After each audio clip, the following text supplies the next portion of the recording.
Okay, welcome back. Now then, there's one more set of difficult problems that are presented in the King James Version that have to be solved concerning the Passover. And what this does, when we look at it in the King James, this reveals to us how little the translators of the King James Version knew of the meaning of the days of God. Okay? Nor of the practices. Okay? So I'm going to read to you, and here's my handy old King James Version I used for many years. Okay? Let's first of all come to Matthew 26:17. Matthew 26:17. Now, I don't know if you've been presented with this problem before or not, but since even a lot of pastors don't like to get involved in technical things in the Bible, maybe you have never heard of this, but it's written of in this book, the Passover book. Okay? Now, if you don't have the Passover book, you need to get it because there are a whole lot of other details in there you need to know. Now, why do you need to know them? So that if the doctrine is attacked, you know the right answer. And the Passover is always the first thing to come under attack. Why is that? Because that is the covenant day between God the Father through Jesus Christ and us. Okay? And that's very, very important. Matthew 26 and verse 17. First time I read this, I couldn't understand it. So before we read it, let me ask you a question. Passover day is what day of the first month? 14th. Passover day. What day is the Feast of Unleavened Bread? 15th, the day after. Okay? Now, let's read Matthew 26 and verse 17. Now, when the first day of the Feast of Unleavened Bread came, the disciples, they came to Jesus saying, "Where will you that we prepare for you to eat the Passover?" Now then, what's wrong with that translation in verse 17? You have the 15th day before the Passover. Okay? Now, that presents a problem.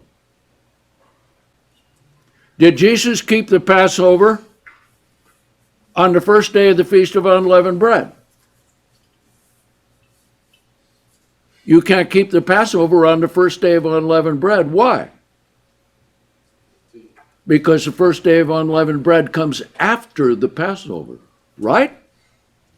Okay. Now, let's come to another one. Let's come to the one in Luke. Let's read the parallel there. Luke 22 and verse 7. Luke 22 and verse 7. Then came the day of unleavened bread, when the Passover must be killed. Now, wait a minute. If this is the Feast of Unleavened Bread, they're killing the Passover on the wrong day, aren't they? Now then, you have another problem. In John 19, we find that the Pharisees kept the Passover the day after Jesus kept it. Right? Okay? One simple way to remember when the Passover is: the day before the Jews say it is. Okay? That's the simplest way. Okay? Now, what would this mean? Now think about it. If Jesus and the disciples kept the Passover on the first day of the Feast of Unleavened Bread, that would be the 15th, correct? And if the Jews kept it the next day, they would be keeping it on the 16th, correct? There's no way the Jews would ever keep it on the 16th. Let's come to Mark 14 and verse 12. Okay? Mark 14 and verse 12, King James Version. And the first day of unleavened bread, when they killed the Passover, his disciples came to him, saying, Where will you that we go and prepare that you may eat the Passover? Okay?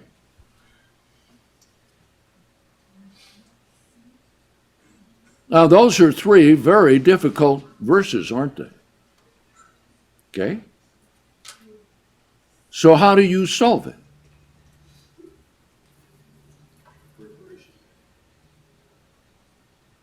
You solve it this way. Remember the instructions that we covered in the Old Testament. Okay? Now then, when were they to kill the Passover lamb? Right after the sun set on the 13th, the beginning the 14th, right? Okay. Let me read it to you in a proper translation, which we have in the Harmony of the Gospels, all three of them in a row. Okay. Because the word feast was added by the translators, thinking they were clarifying it. But what they did, they confused it. Okay? So Matthew 26 and verse 17, here is a literal translation. Now on the first of the Unleavens, the word day is not there in verse 17. Now, what instructions in the Old Testament would this imply? Keep your place here in Matthew because we'll come back. But let's go back to Exodus 13. Now, remember this. Their keeping of the Passover and unleavened bread was for the whole community, not like us today. And this problem dawned on me when we had a prospective member when I was down pastoring Torrance and Santa Monica in Southern California. And we had a baker who owned a bakery. And he wanted to know, how do I keep the Feast of Unleavened Bread owning a bakery?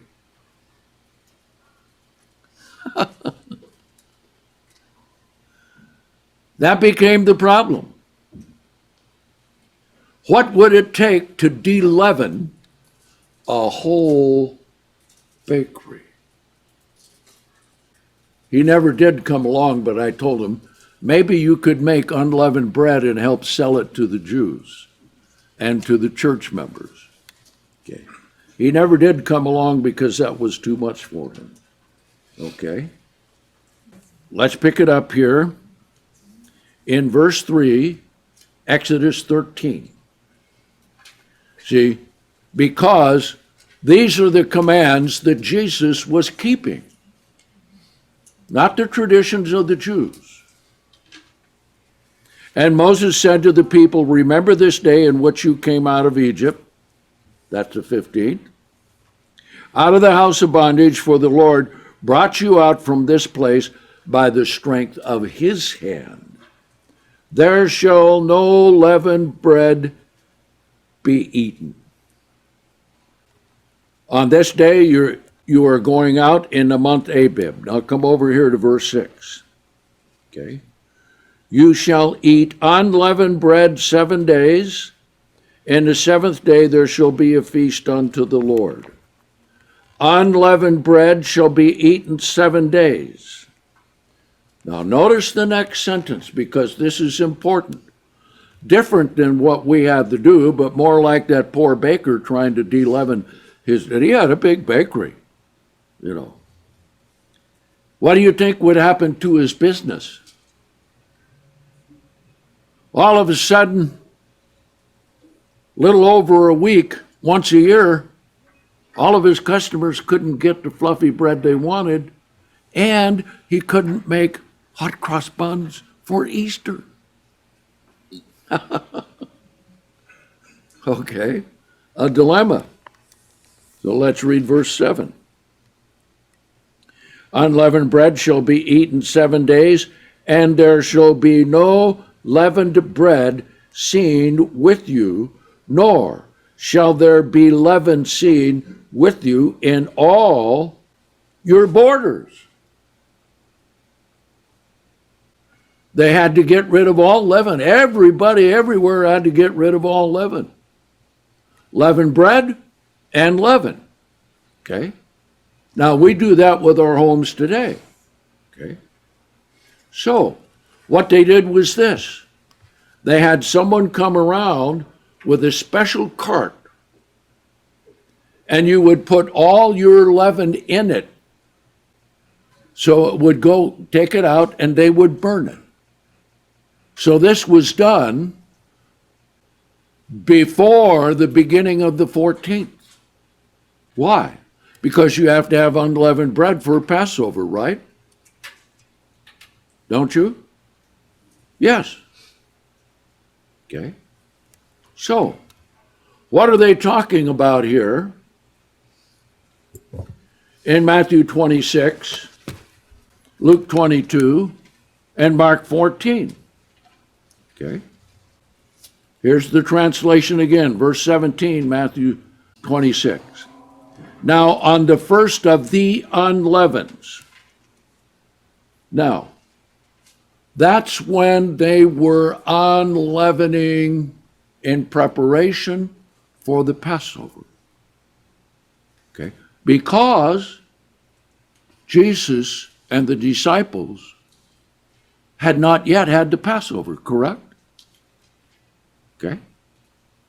So the first of the unleavens is not talking about the first day of the feast of unleavened bread, but the first day in which they're getting rid of leaven, unleavening their homes, and making unleavened bread. Now let's read Luke 22. Then came the day of the unleavens, in which it was obligatory to kill the Passover lambs. When was it obligatory to kill the Passover lambs? What do we find in Exodus 12? When were they to be killed? Bein Arbaim, at the beginning of the 14th, correct? All right. Now then, let's read Mark 12, because this is discernible only if you know the Greek. Mark 14 and verse 12, and here is the correct translation. Verse 12. Now on the first day of the unleavens, when they were killing the Passover lambs. Now, when you understand that when the people came to Jerusalem, very few had the Passover lambs killed at the temple. And that was done in the afternoon of the 14th. And in the Passover book, we calculate how many could be killed given the space, given the number of priests, given the number of Levites. Okay? Now, when they were killing, present tense. Now, it didn't say when they were killing the Passover lamb at the temple. What one verse do you know that tells us that there were no Passover lambs required to be sacrificed at the temple? There's one verse that tells us that. The Old Testament. See, because killing them at the temple was a tradition of the Jews. And they would kill it late in the afternoon and then have their Passover on the first day of the Feast of Unleavened Bread. And they would have a Seder meal. And they always said that the Passover they kept commemorated what? What do they always say? You'll probably watch it on television. That it commemorates their coming out of Egypt. That can only be true for the 15th. Because what were they to do on the 14th? Stay in their houses until sunrise. Then they all had to assemble at Ramses before they could go. Okay?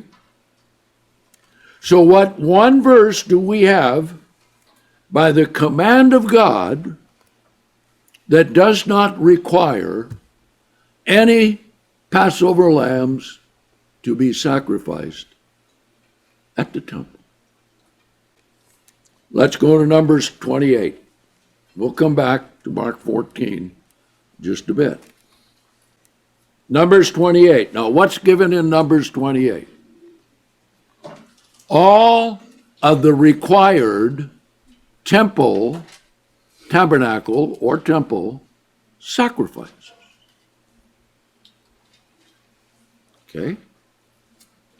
The first part, we have the morning offering, we have the evening offering. Verse 4, one lamb shall be offered at sunrise, and the other lamb shall be offered between the two evenings, after sunset. Not before. Because what would happen? You would have two sacrifices on the day portion and nothing to cover the night. So, between the two evenings is when? After the sun has gone down, right? And this burnt offering was to be burning all night. Then it lists the other things that go with it. Then we come to verse 9. And on the Sabbath day, 2 lambs of the first year without spot, and so forth. Okay? Burnt offering continually. Okay? Verse 11, on the beginning of your months you shall offer a burnt offering to the Lord. 2 bullocks, 1 ram, 7 lambs of the first year without spot. Then we have the flour, then we have the wine that would go with it. Okay? Then we would have the grain offering. Then verse 14, we would have the drink offering. Then 15, you would have 1 kid of the goats for sin offering. Now read verse 16. And in the 14th day of the first month is the Passover of the Lord. How many offerings are commanded? Do you see any? The next verse. And in the 15th day of this month is the feast. 7 days you shall eat unleavened bread. 7 days shall unleavened bread be eaten. Okay? There is not one sacrifice required for the Passover at the temple. That is a later Jewish institution and tradition. Okay? Not one. Not one. Where was Jesus crucified? Outside the camp, right? He was crucified on the Mount of Olives. Jesus Christ is our Passover, sacrificed for us on the 14th. Okay. So then how do we solve this problem in Matthew, Luke, and Mark? Okay. Well, you will have to get the Passover book, and you will see that the domestic Passover was the one that most of the people kept. And that when they came to Jerusalem to keep the feast, the city of Bethany and Bethphage were up just over the top of the Mount of Olives. And the priest lived in the city of Bethphage. And believe it or not, the priest kept the domestic Passover. So here on the Mount of Olives, it's all terraced out, and you had places for tents. Okay? So they would come for the Passover, and they would bring the kid with them, the lamb or the kid goat. Now, since they are born about a month before Passover, they're very small. They bring them with them. So, here's what the disciples saw. Okay. Little sidebar before we get to it. Why did Jesus not tell them where they were going to keep the Passover? Because he knew Judas had already betrayed him and had collected the 30 pieces of silver. And he was looking for an opportunity to betray him.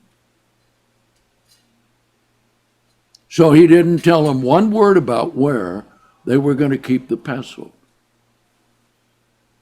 He knew where it would be, and this was all arranged, and I'll just have to say, by the angels. And Jesus knew this. But he didn't want Judas to know. So the troops from the priest would not come to that place and arrest him and all the disciples at the same time. So here's the scene. On the Mark 14 and verse 12. On the first day of the Unleavens, when they were killing, what did they see? All of the pilgrims, wherever their little tents were, they were killing the lamb. And they didn't know, Lord, where are you going to keep the Passover? Okay. They said to him, where do you desire that we go and prepare that you may eat the Passover? And he sent 2 of his disciples and said to them, go into the city, and you shall meet a man carrying a pitcher of water. Follow him. For we read verse 14. Why do you suppose he was carrying a large pitcher of water? What would that be necessary for? Foot washing. Right?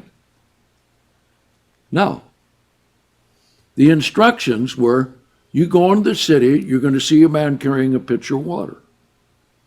How were they to arrive at the right point at the right time to see the right man carrying a pitcher of water? Well, the angels had to work it out. Okay? All right, let's read it. Verse 14. And whatever house he shall enter, say to the master of the house that the teacher says, where is the guest chamber where I may eat the Passover with my disciples? And he will show you a large upper room, furnished and ready, there prepared for us. And his disciples went away, and when they came into the city, they found it exactly as he said to them, and they prepared the Passover. Well, so what do you suppose that the owner of the house had to do? Okay. He had to have the place unleavened, right? He didn't know who was coming. And God prevented anyone else from going there so that Jesus and the disciples could keep the Passover at his house. Okay? Now, conjecture on this point. The master of the house probably had already killed the Passover lamb and had it ready to roast. Now, how long does it take to roast one of those lambs? Very young, very small. Okay? 2 hours. How long is it from sunset until it's dark enough for Passover? An hour and a half or 2 hours, right? Perfect timing. See, God had all this worked out. Now, I also suppose that there were a lot of demons around there as well, and Satan there too, right? Because this was their day to kill Jesus. Okay? So there's a lot going on. Now let's continue on in verse 17. Now, after evening had come, now think about this. Sunset ends the day and you have what? Between the two evenings. Correct? Here it is. And after evening had come. So that's about an hour and a half. He came with the 12.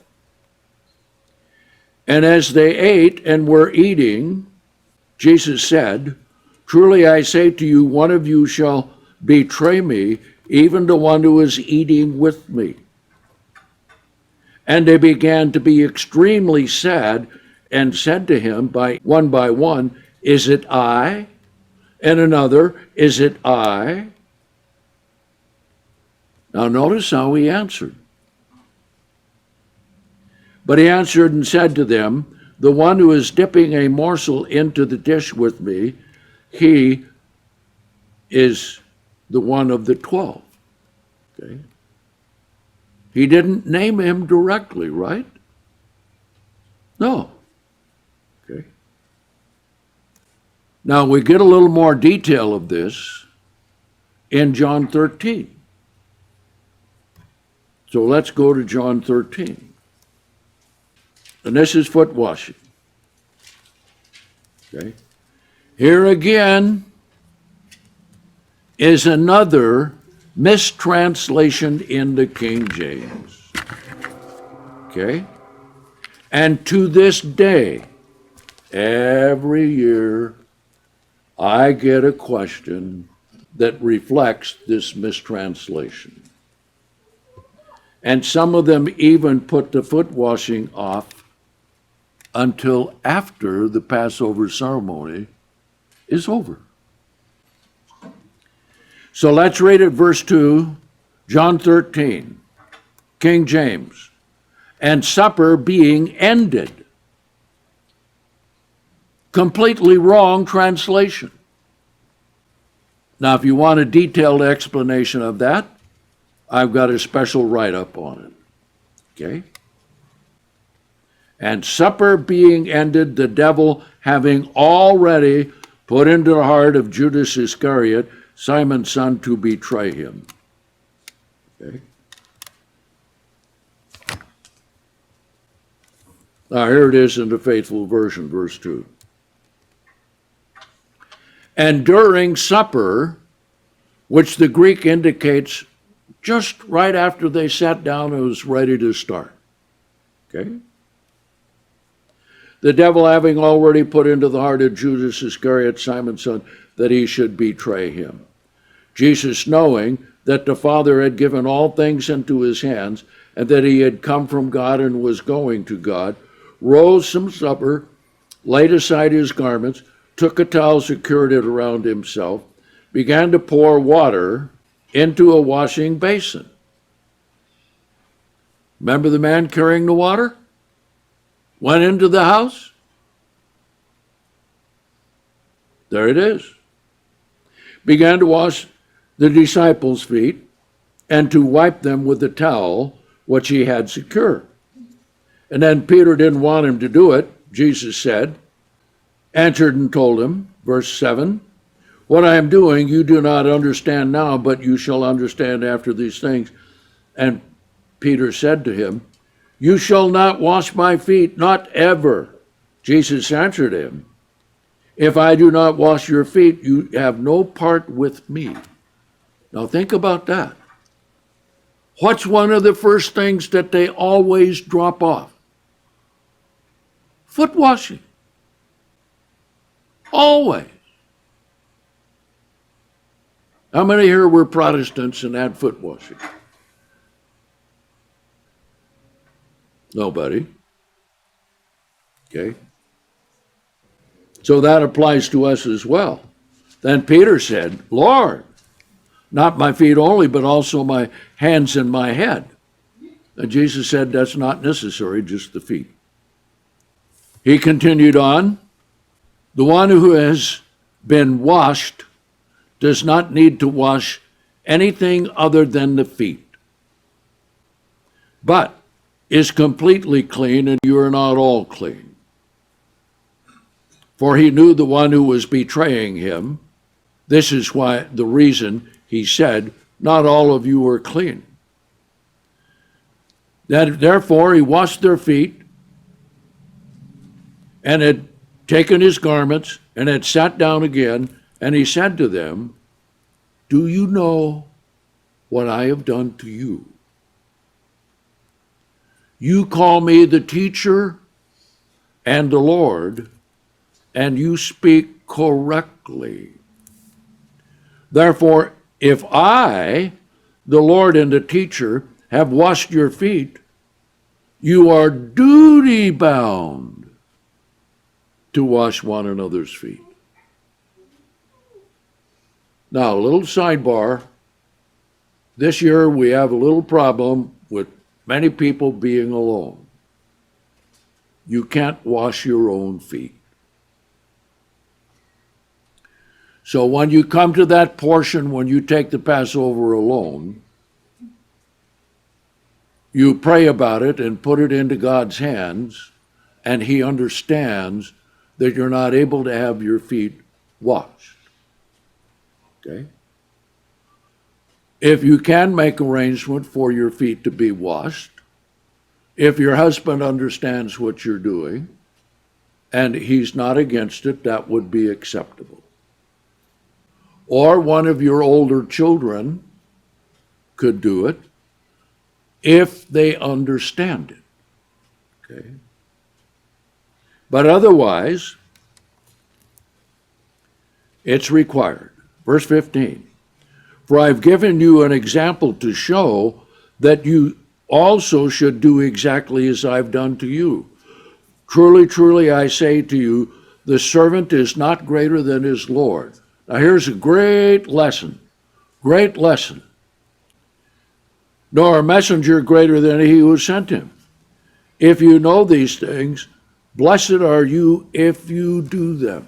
In other words, washing the feet is a commitment to humility in your attitude toward each other. Now think of this in relationship to the hierarchies we've all been used to. Okay? If Jesus did this, why was there a hierarchy? Okay? No. Now, let's continue on. Let's come back here to Mark 14. And let's finish off. We won't cover anything more concerning Passover or unleavened bread. We want to get all of this recorded and all of this out to everyone. We'll have it on video, we'll have it on CD, everything that you need. Okay? Mark 14. And let's pick it up in verse 20 again. About the one who's betraying him. But he answered and said to them, the one who is dipping a morsel into the dish with me, he is one of you 12. For the Son of Man indeed goes just as it has been written of him, but woe to that man by whom the Son of Man is betrayed. It would be better if that man had not been born. Okay? We all know it was Judas Iscariot, right? Okay. What is the penalty for complicity in murder? The death penalty, right? Okay. Now, question. Who was going to carry out the death penalty upon Judas? Would the priest? No. They paid him to do the job.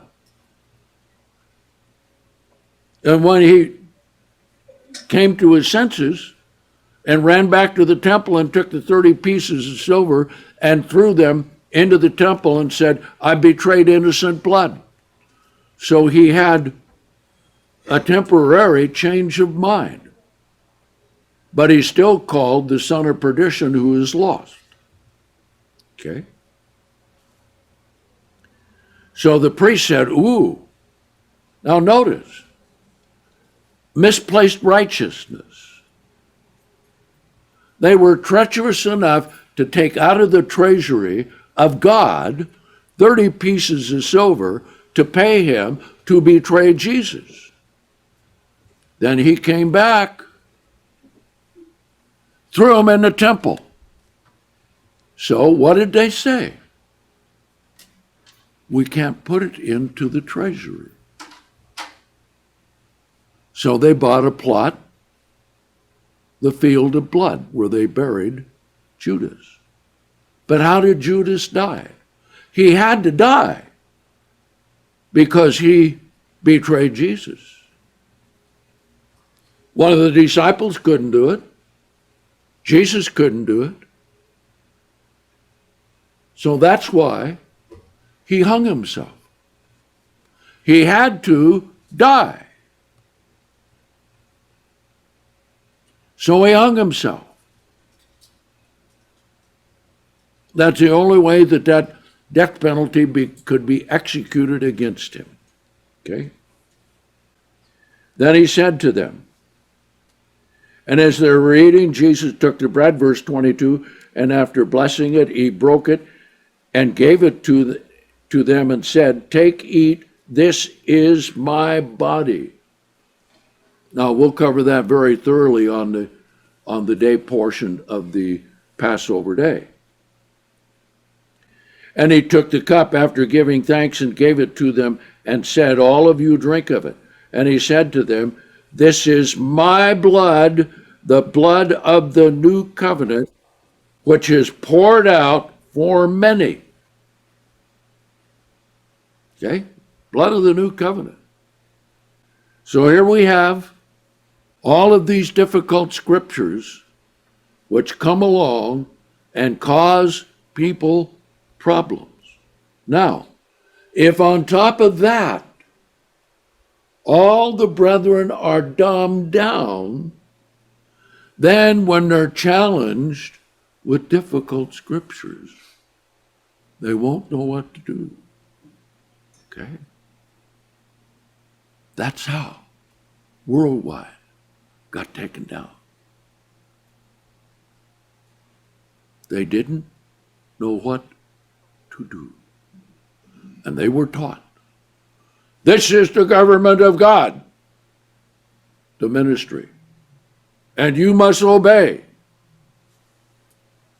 So they said, how can we argue with it when they tell you that this is new understanding? It's not. It's old heresy. Okay? Now, I won't get into any more complicated things for a while, but those things come along and they need to be approached. So, until next time, we'll see you then.